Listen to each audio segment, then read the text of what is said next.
Captain's log. Stardate, let's call it Wednesday.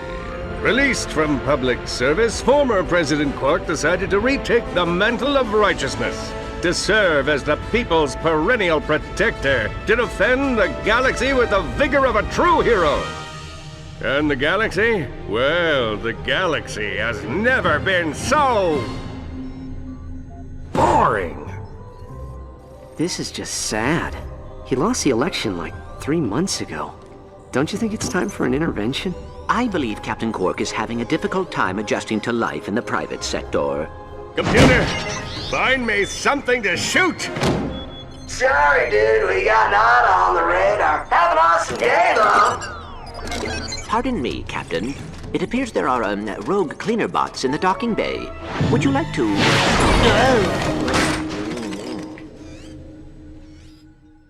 Our task to destroy the, rogue cleaner bots serves as a basic movement, aiming, and melee combat tutorial.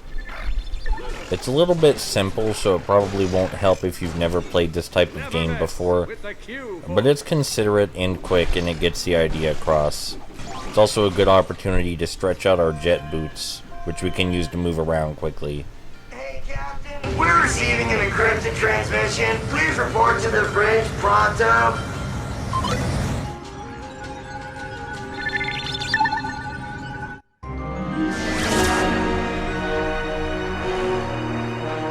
Good evening, Captain. Are you ready for the longest day of your pathetic life? A shadowy supervillain. This is perfect! What do you think he wants? Money? No! Power! No! Money and power! Oh, who cares what he wants? We finally get to shoot something! Trying to execute, so we can just ship the detention back this way for death. Oh, for crying out loud! As I was saying, I have deactivated 3 planetary defense centers in this sector, plunging each location into total chaos. Oh, splendid! Grungarian marauders have already begun attacking. I wonder who could have called them. Was it me? It was me, you dolt! Only you and your team are permitted to each location. If I even smell a single Polaris defense trooper, I will deactivate every station in the galaxy. Who are you? Someone who doesn't like Captain Quark very much. Someone he failed. You know what this calls for? Don't say it. I'll tell you what this calls for. He's gonna say it. The Q-Force! He said it. Hail! Ah, so the villain is someone who doesn't like Captain Quark very much. We should be able to wrap this up in around a decade or so with that information.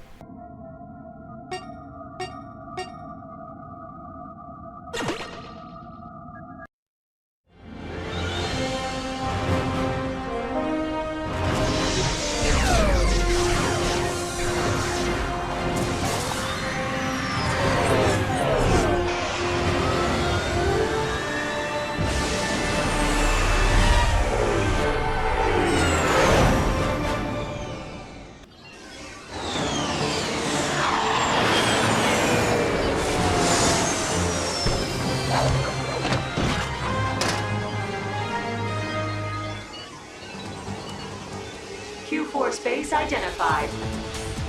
Your Q-Force base is powered by these generators. If they are destroyed, Q-Force will lose control of the planet.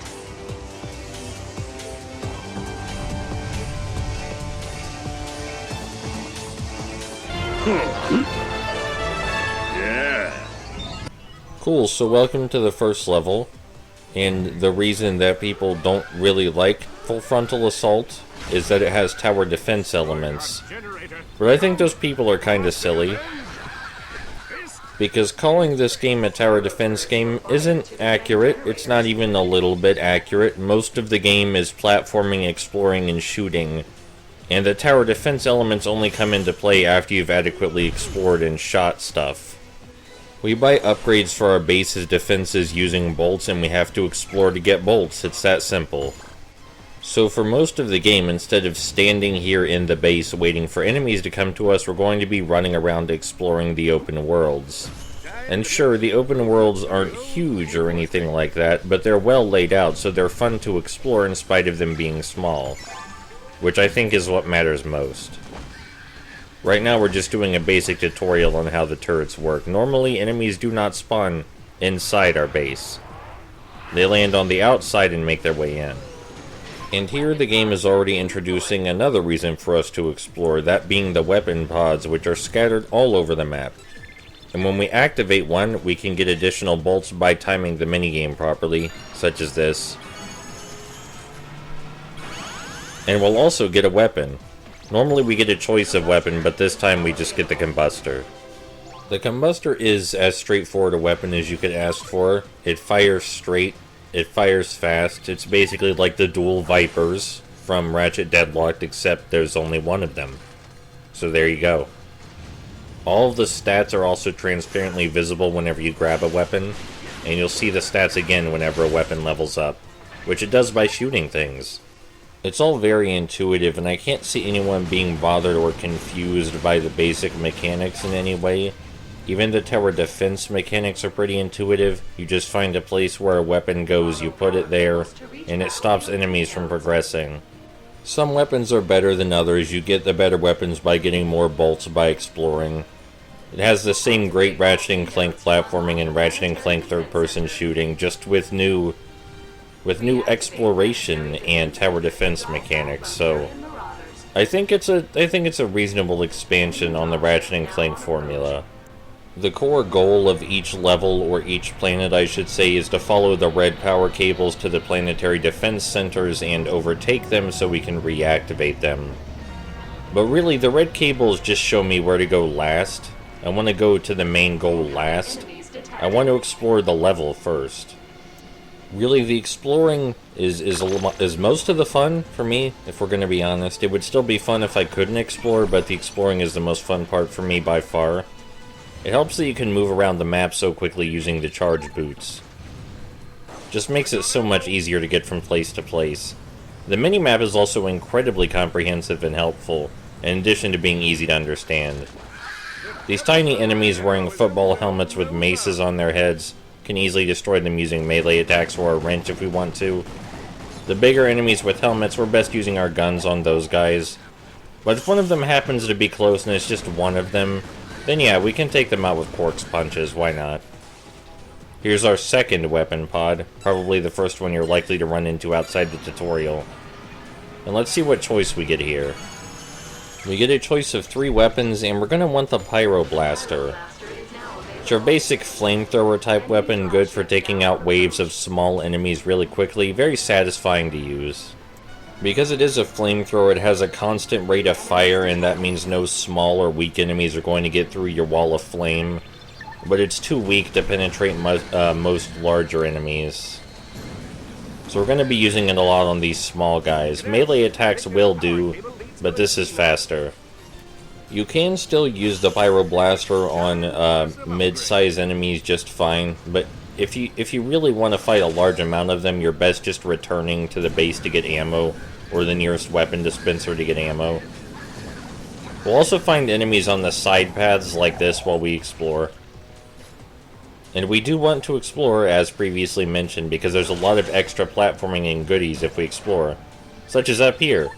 An entirely optional platforming section that's really fun to do, that I goofed up. But we would miss out on this platforming section if we just went straight to the objective and only focused on what was necessary. And that sucks. Don't be like that. By the way, there are no shadows in multiplayer. I assume this is some sort of weird limitation that they couldn't overcome. But the platforming is much harder without shadows, so just keep that in mind if you decide to play co-op. So you may notice this weapon pod is a little bigger than the others, and that's because this weapon pod gives us our choice of heavy weaponry. We can either take the Warmonger or the Plasma Bomb Launcher, and I prefer the Plasma Bomb Launcher. It does pretty much the same amount of damage, but it fires in an arc, which is way more useful than just firing straight.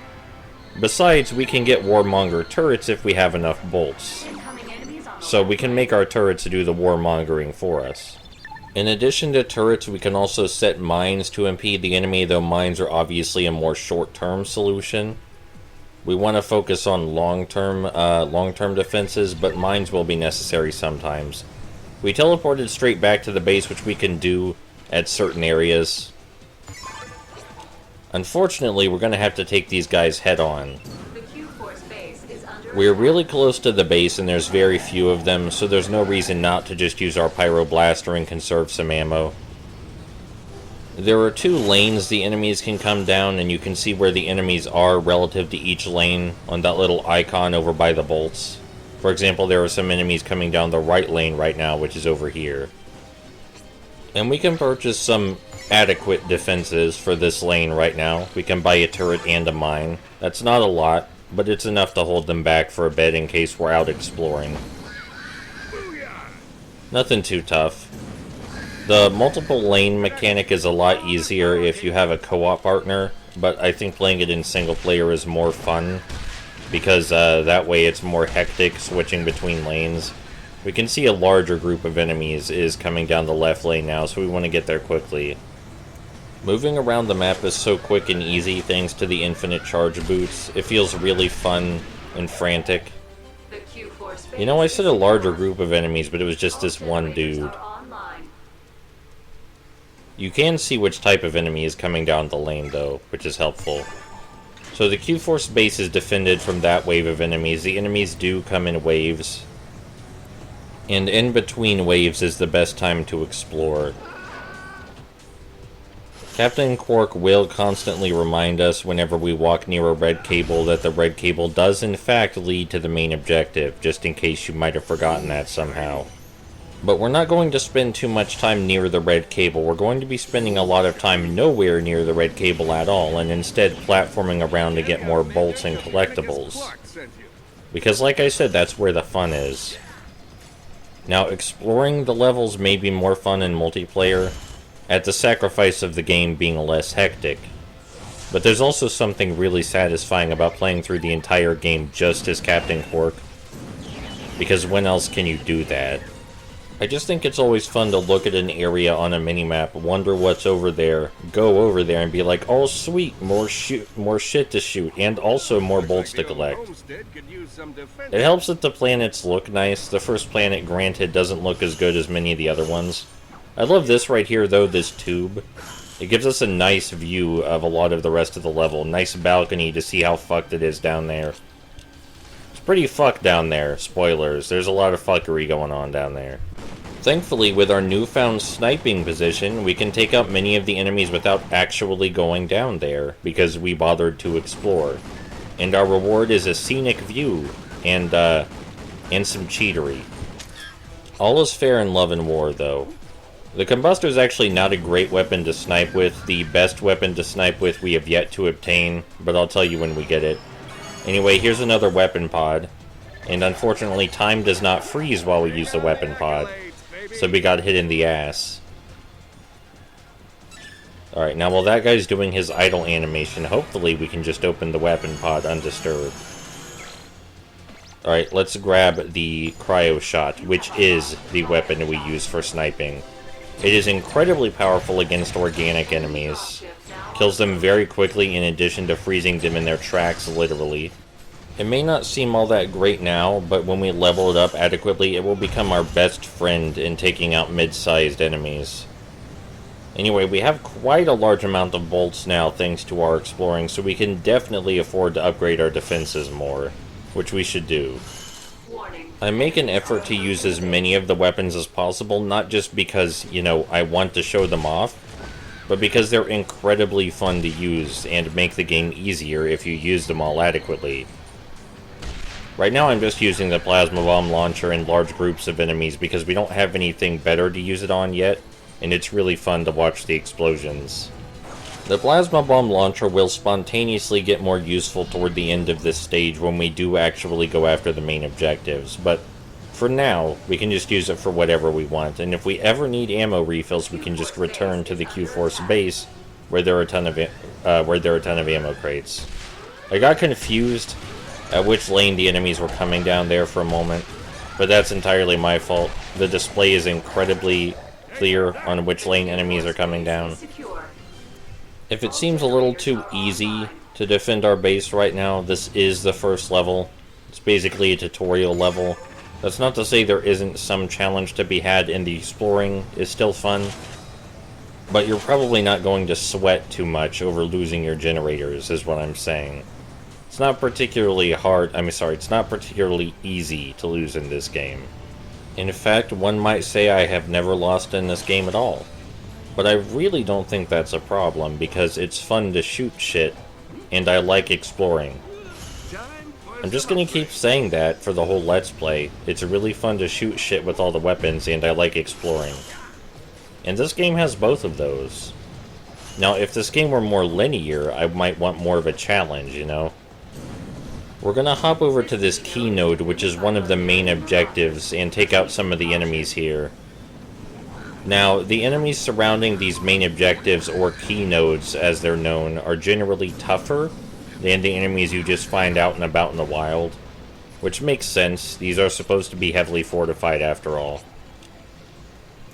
I do need to remember to use the cryo shot a lot early on, so that way it will become more useful as it levels up. It does become really great when it gets to a higher level. Plasma bomb launcher is so useful during these keynote sections, because they provide you with some nice cover to use it behind. And yeah, we could have just come here straight from the start. We wouldn't have been stopped. But I'm not sure why you would want to do that when there's so much stuff to get.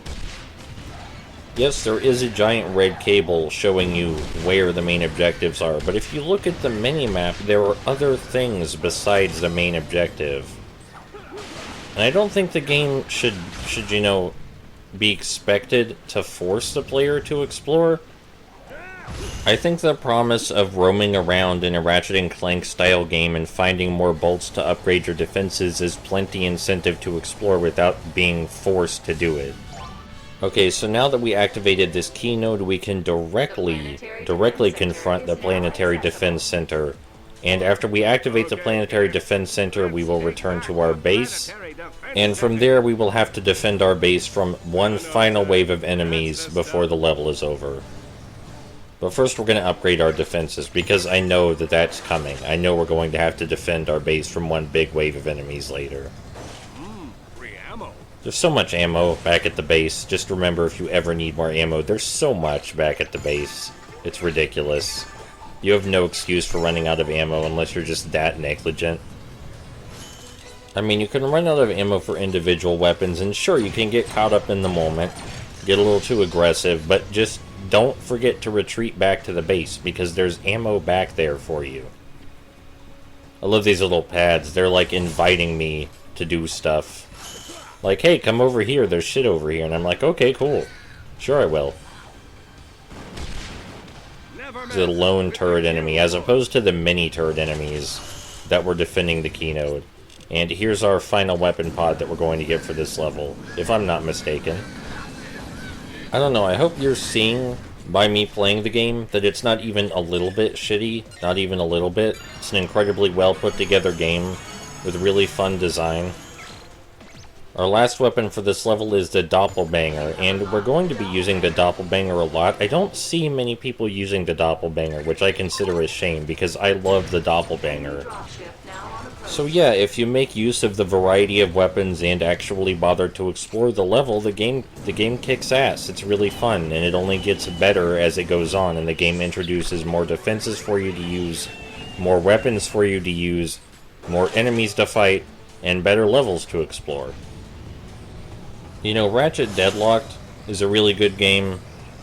It's kind of weird in comparison to other Ratchet & Clank games a bit, but the fun third-person shooting is still there, just like it is here. So even though it's different, it's still Ratchet & Clank, you know, at its core. And I would really prefer if people take that mentality and use it for this game as well.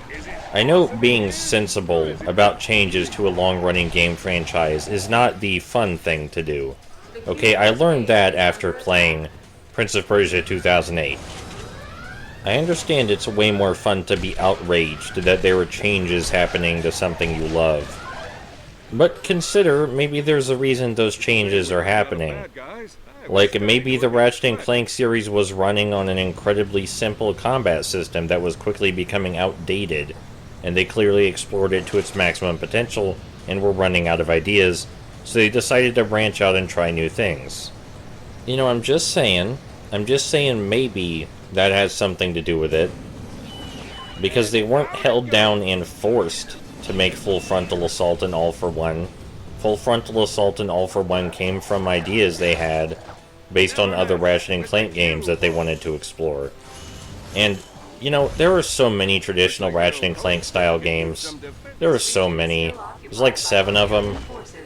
That's plenty. I cannot imagine having 7 main games in a franchise using the traditional style of gameplay and complaining that's not enough. It's just insane. And if you've played Into the Nexus, you know they're running out of ideas for traditional style Ratchet & Clank. So you should have just let them fucking explore a little bit. Maybe purchase Fuse or Sunset Overdrive. I guess everybody's buying Spider-Man on the PS4 though, so that's good. I would understand if the spin-offs were genuinely bad, didn't have new things to offer, or weren't well polished. But these games have the usual Insomniac polish and great game design. They're just different. But there's still enough Ratchet & Clank at the core to justify calling it Ratchet & Clank. We're just gonna beef up all our defenses now. Which is something we can do because we explored. Again, in case you missed that part, exploring does make it easier to upgrade our defenses. I'm gonna keep bringing that up. The tower defense stuff is really simple now, but trust me, it gets there. Maybe not to the level of a full-fledged tower defense game, but that's not what this game is. This game is a 3D platformer / third-person shooter / tower defense game. And it's a lot more approachable than your average tower defense game. Unless you're playing one of those really casual ones on mobile, but this is a pretty casual game, all things considered. Especially since it's mixing so many genres. I love the plasma bomb launcher. I love being able to shoot it over shit. I don't know why you'd want the Warmonger. Notice how much I'm switching between weapons. It's really fun to do that, and I recommend it highly. Oh, this section right here feels like it's perfectly made for the plasma bomb launcher. I love it so much. It's just the best possible place to use it. It's so satisfying. The grenade-type weapons in general in Ratchet & Clank games tend to be my favorite, because they go boom and knock out everything in the surrounding area. You know, I said earlier that this game was pretty easy, especially by, you know, Ratchet & Clank standards. And I think that's justified with the bigger focus on exploration and the new mechanics, because it's non-linear. Ratchet Deadlocked is a lot easier than normal Ratchet games too, but that one is linear, and I think it kind of suffers for that. But maybe that's better saved for talking specifically about Ratchet Deadlocked, or saved for a future video. I love the plasma bomb launcher so much. Have I mentioned that yet? It's so good. Look at this. Ignoring the fact that we're getting our shit shot by a giant fucking monster turret. There you go. So this flying turret monster thing, it likes to shoot grenades, and it has a lot of health, but we can fix this by strafing around it and jumping a lot, as most problems are fixed in Ratchet & Clank. Generally, that's a good strategy for any large enemy in Ratchet & Clank. You just want to strafe around it, jump, and shoot a lot. Now, the Pyroblaster, really bad weapon to use for this guy, but he has so much health, so little health left that it doesn't matter. Now we can restore power to the Planetary Defense Center, and after we do that, we'll have one final wave of enemies to deal with before the level is finished. This game has 5 levels in total, which may sound pretty short, but that's about 3 hours all rounded together, and 3 hours of straight gameplay with minimal cutscenes. That's a lot of gameplay. I know a lot of people don't see it that way, but I don't understand how. I don't understand how 3 hours of straight gameplay isn't a lot to most people. Like, I look at reviews for every game I play extensively. I look at almost every review. And sometimes I see people going, the game's only 5 to 8 hours long, and I'm like, holy shit, what? That's short by you? Your game better be damn engaging if it goes over the 10-hour mark, alright, buddy? It's better to be short and adequately explore your mechanics than be really long and drag out your mechanics excessively to the point that they're no longer fun. And you know, I don't claim to get inside Insomniac's head. All I have are reviews to go by and interviews with the staff. But I'm just gonna say, I think they wanted Ratchet & Clank Full Frontal Assault to be fun, and extending the game length excessively might get in the way of that. Anyway, we've started the reboot sequence, and now we have the final wave of enemies to deal with. So the first level's almost over. It's a good tutorial level. It's not too rough. It gets most challenging toward the end, predictably. But because we explored, our defenses are really beefy, so it's not going to be tough. I really like this game. If that's not clear, I like it a lot, and I'm proud to be sharing it. I'm proud of Insomniac for making it. I'm glad they explored. Even though they might have known that people wouldn't have enjoyed it, I'm glad they tried. I'm sure quite a few people did still enjoy this game for what it is.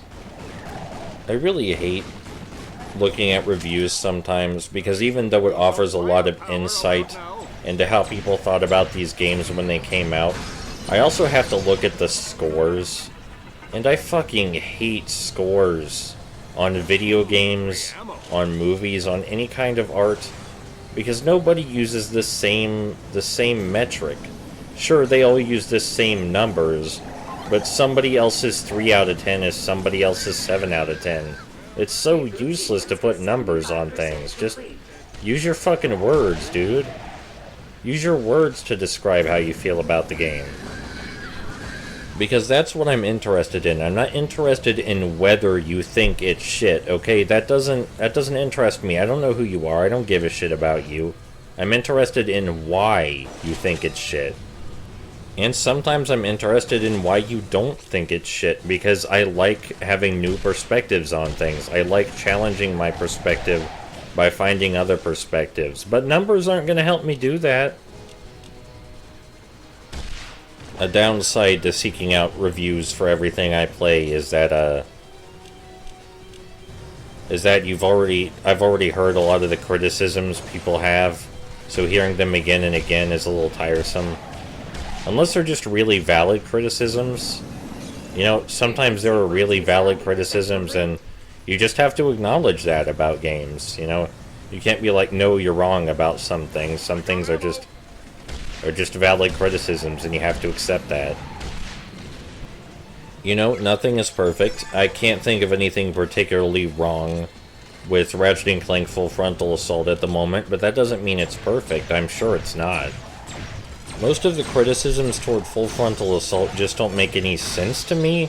At least most of the professional critical criticisms. Like, people say the tasks you're given are too conflicting and overwhelming. I would not describe this game as overwhelming in any sense, but even if it were overwhelming, I feel like that's kind of the point to most tower defense games, is to overwhelm the player.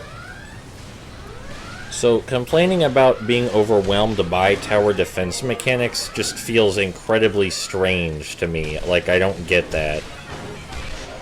And nothing about the tasks feels conflicting, you know. Exploring and shooting directly helps you defend your base better. Like, directly helps you with that. So what's conflicting about that? If exploring and shooting did nothing to help you defend your base, then I could understand that being a legitimate concern. Oh, the level's over. That was pretty good. Reboot sequence complete. The Planetary Defense Center is now fully operational.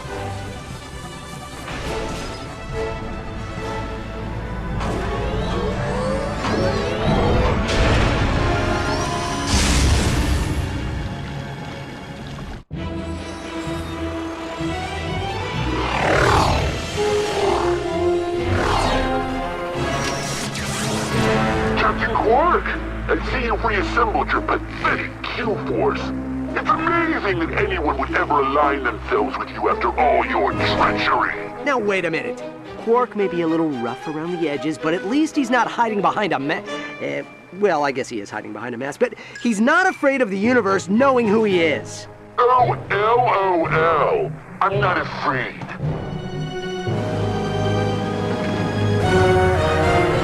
Hold on, I know this guy.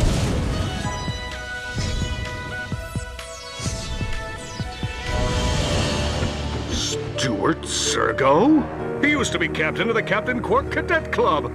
You wrote some really disturbing fan fiction. I was in a different place back then. All I wanted to do was be just like you. Then I watched as you were involved in scandal after scandal. And every time the galaxy just forgave you! You're nothing but one big epic fail! And this time, you're going to pay. Colon, close parentheses. I'm out. The planet is now secure.